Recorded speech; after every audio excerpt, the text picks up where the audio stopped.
So O.J. Simpson got acknowledged in a moratorium on the B.E.T. was Sunday night, and it caught some of the people some people were caught off guard. Obviously, some of these white haters out here were like saying all kinds of things, especially the Goldmans who always got something to say, and the Brown family.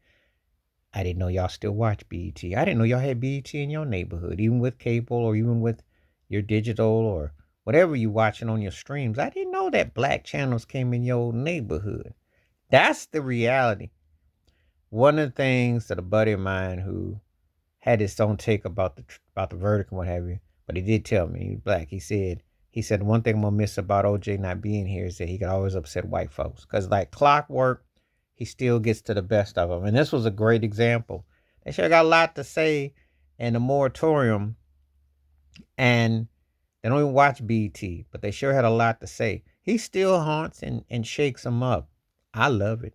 I'm gonna tell you why, because if this is the hate and the vile that was bestowed upon him in death, this says a lot about these so-called Christians out here. It says a lot about these so-called folks who don't let the departed depart in peace, and just shows you how negative they really are and what they really are about.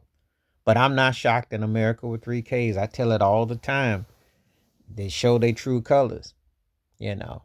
Yes, I said not guilty. Yes, I said I stand by what I say. And I stand on it even more 30 plus years later because with Judge Joe Brown's autopsy, and if you watch his video, and then you got the fact that the phone record showed that Nicole was calling her mom at 11 plus at night. Well, OJ was at the airport and gone. So make it make sense. The ice cream didn't even melt after 12:30. When everything went down about 11:15, 11:30, he was en route and gone. So make it make sense.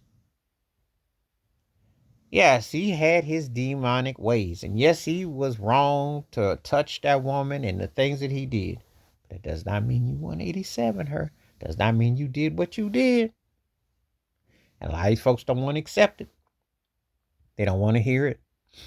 So anyway, his face pops up on the screen at the and someone like, and they're like, I said, well, you know what? I'm glad. They need to show OJ more often. Because Jay-Z coming out dissing OJ in that track, well, what are you exactly? What are you exactly? And you're not, your legacy ain't touching that. Because I like that when his portrait come up across that. Because it's like that's home. He was a black entertainer, hero to a lot. Great running back, great crossover. What a lot of them are doing. Y'all make the case that OJ was one of your blueprints for hip hop's crossover success because that's what they do. It ain't just on your professional job. It's because of how you product pitch person. Well, he was a blueprint. He was a blueprint, whether they like to admit it or not. So I like to see the faces. The white ones cringing, going, "Oh my God, how can y'all show OJ?" It ain't no BT, ain't even black O no more. But it's homage to one of the most important black entertainers, athletes ever. Don't forget it. But I like it. I wonder if they'll do that at the Oscars. I bet you they don't. Or the Golden Globe. You know OJ was in all forms of Hollywood. And they won't want to acknowledge that. How do they sit there and how do they justify their bias?